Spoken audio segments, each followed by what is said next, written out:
안녕하세요. 저희는 청소년 창업 비활성화의 원인 탐색과 창업 시뮬레이션 및 대안 제시라는 주제로 연구를 진행한 창밖으로 업팀의 김수조아은입니다.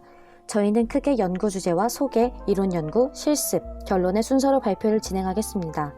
먼저 저희가 이 창업이라는 주제를 선택하게 된 것은 저희의 관심사가 전혀 달랐기 때문이었습니다. 저희 둘은 희망 전공부터 관심사까지 정말 달라서 어떤 주제로 선택할지 오랜 시간 고민한 후 창업이 두 사람의 흥미를 모두 끌 수 있겠다고 판단하여 선택하게 되었습니다.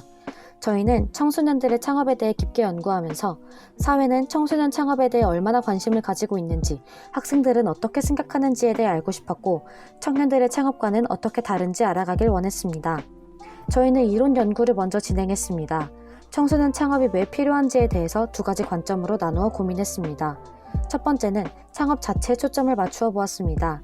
창업은 국내 경제 성장에 크게 기여할 수 있기 때문에 필요합니다. 두 번째 관점은 청소년입니다. 청소년은 단순 학업에만 지쳐서 자신이 무엇을 원하는지 알고 있지 못합니다. 그러나 창업을 통해서 진짜 자신이 원하는 것을 할 수 있고 미래를 위해 꼭 필요한 공부를 할 수 있게 됩니다. 따라서 청소년 창업은 청소년과 대한민국 사회 모두를 위해 필요한 것입니다.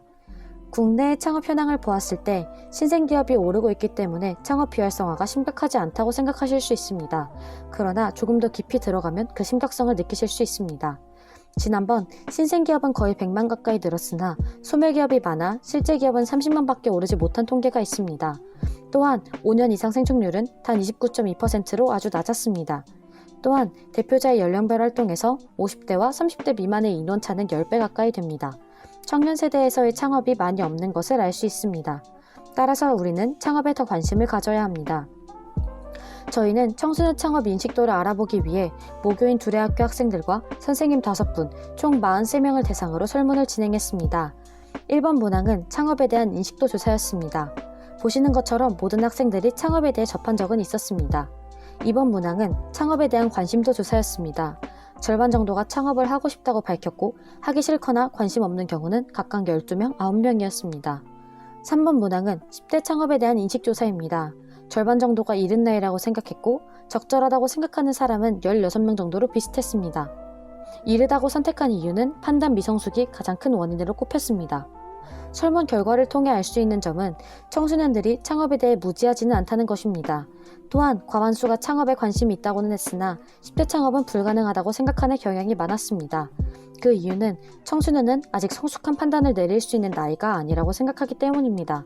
따라서 청소년 창업이 아니라 미래의 성인 창업에 관심이 있다는 것을 알 수 있었습니다. 일반 성인 창업이 아니라 청소년 창업에 대한 인식을 높여야 할 필요가 있습니다. 정책 부분에서는 청년들을 위한 정책 지원은 있었으나 청소년들을 위한 다른 정책은 찾기 힘들었습니다. 대신 교육이나 멘토링 프로그램이 많은 것을 알 수 있었습니다. 초, 중, 고등학생을 대상으로 하는 프로그램은 산업화와 멘토링이 대부분입니다. 그러나 청소년들을 위한 창업 프로그램과 대회 등은 진행되고 있었습니다. 창업 비교에 더 전문적인 자료를 위해 대표님 3분께 설문을 부탁드렸습니다. 대표님들께서 자신의 상황과 비교해 청소년 창업에 대해 이야기해 주셨습니다. 불가능하다고 하신 이유에서는 자금과 같은 전문적인 문제, 경력에 대한 부분이고 잘못된 선택을 할 가능성에 대한 우려도 하셨습니다. 반면에 가능하다고도 하셨는데 자신의 경험과 비교했을 때 오히려 청소년이기에 더 유리한 부분도 있다고 하셨습니다. 결론적으로 전문적인 부분을 채워주고 잘못된 선택을 막아줄 멘토가 있다면 청소년 창업도 충분히 가능성이 있다고 하셨습니다. 저희는 실습으로 창업 시뮬레이션을 진행하기로 하였으나 직접 플리마켓을 열기로 했습니다. 2020년 12월 15일 화요일에 엽서를 판매하기로 결정하고 엽서와 스티커 제작과 가격 설정, 마케팅 계획을 세웠습니다. 창업의 형식은 플리마켓 형식을 채택했습니다. 원래는 온라인 창업을 계획했으나 사업자 등록이나 배송 문제 등이 있어서 학업과 병행하기에는 번거로움이 있다고 판단하여 접근성이 좋은 플리마켓 형식으로 결정했습니다. 엽서는 저작권에 의한 문제를 없애기 위해 직접 찍은 사진으로 8종류의 사진을 각각 10장씩 총 80장을 제작했고 세트 상품을 구매하는 사람들을 위한 스티커와 스페셜 엽서도 제작했습니다. 왼쪽은 저희가 진행했던 엽서의 한 사진입니다. 앞면에는 사진을 넣고 뒷면에는 편지 작성을 위한 디자인을 했습니다. 오른쪽은 제작한 스티커의 도안입니다. 원래 실습을 12월 15일 화요일을 예상했으나 코로나19 확산으로 인해 수업이 온라인으로 바뀌게 됨에 따라 급히 12월 14일 월요일로 옮기게 되었습니다. 이에 따라서 기존 진행 예정의 포스터를 활용한 마케팅에도 문제가 생겼고 결국 직접 반을 돌아다니며 소개하는 것으로 대체했습니다. 두레학교 건물 앞에서 진행했고 실내에서의 감염 위험을 방지하기 위해 야외에서 진행했습니다. 저희가 준비했던 80장의 엽서를 모두 팔게 되었고 소비자의 요구에 의해 포장용 스티커도 팔게 되었습니다. 시뮬레이션 전에 수익을 계산해 본 결과 수익은 65,000원, 지출은 31,700원을 예상했고 따라서 순수익을 33,000원으로 예상했습니다. 그러나 세트를 예상 개수 이상으로 판매하여 예상 수익에서 7,000원의 결손이 생겼습니다. 스티커를 판매하지 않았더라면 수익의 결손이 더 생겼을 수도 있었습니다.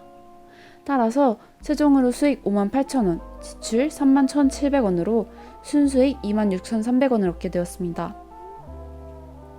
저희는 창업 시뮬레이션과 이론 연구를 통해 발견한 문제점을 두 가지 관점으로 찾아냈고 총 세 가지의 문제점과 각각의 대안을 제시했습니다. 먼저 창업 자체가 주는 어려움이 있습니다. 저희가 직접 해본 결과 초기 설정으로 인한 막막함이 컸습니다. 저희는 이를 위한 대안으로 창업 정보 어플리케이션 제작을 생각했습니다. 일방적인 조언보다는 창업에 대한 정보를 앱 안에서 나누고 질문이 있으면 서로 묻고 답을 할 수 있는 소통 앱입니다. 창업 계획에 있는 사람들은 초기 설정 정보를 공유할 수 있기 때문에 스타트업 비활성화 해소에 도움을 줄 것입니다. 또한 이미 창업을 한 사람들은 시장 정보를 서로 공유함으로써 5년 이상 기업 유지에 도움이 될 것입니다. 두 번째 문제점은 청소년이 창업을 계획할 때 분야에 대한 제한이 있다는 점입니다. 저희는 이를 위해서 사회인식 개선 캠페인이 진행되면 좋겠다고 생각했습니다. 현재 대한민국은 학생들에게 학업을 강요하고 있습니다. 그러나 학업에 대한 압박 대신 창업에 대한 응원이 많아지면 이 문제는 해결될 것이라고 생각합니다. 학생들은 보다 자유로운 창업이 가능할 것이고 여러 시도들이 이어지면 결국 분야에 대한 자유로움도 증가할 것입니다. 실습을 통해 찾은 마지막 문제점은 선택에 대한 미성숙이었습니다. 특히 가격을 정하는 데 어려움을 많이 겪었는데 합리적인 가격을 정하기 위해 고려해야 할 것이 많았으나 아무런 도움 없이 정하기란 쉽지 않았기 때문입니다. 이와 같은 문제를 해결하기 위해 저희는 창업 동행 멘토링을 생각했습니다. 단순히 멘토링의 개념이 아닌 실제 창업을 할 학생들만이 창업의 모든 과정을 전문가와 함께하는 프로그램입니다. 대표님께서도 말씀하셨듯이 모든 과정에서 잘못된 선택을 하지 않도록 도와줄 수 있는 멘토가 있다면 학생 창업이 현실적으로 다가올 것입니다. 이 과정을 통해 학생들의 막연한 불안감도 덜어지고 시뮬레이션으로 찾기 힘든 실질적인 문제도 해결할 수 있습니다. 이를 통해 학생들은 더 많이 도전할 수 있을 것이라고 생각합니다. 이번 연구는 코로나19 상황을 알차게 보낼 수 있게 도와준 좋은 기회였습니다. 자료가 많이 없던 연구 주제인 만큼 저희의 연구가 더 가치 있을 것 같다는 생각도 들었습니다. 또한 창업에 대해 새롭게 관심을 갖게 되는 기회이기도 했습니다. 마지막으로 저희에게 이런 기회가 또 다시 주어진다면 이번 연구를 바탕으로 인식 개선에 대한 캠페인을 진행해보고 싶다는 생각도 들었습니다. 청소년 창업이 활성화되는 날이 찾아오길 기대하며 발표를 마치겠습니다. 감사합니다.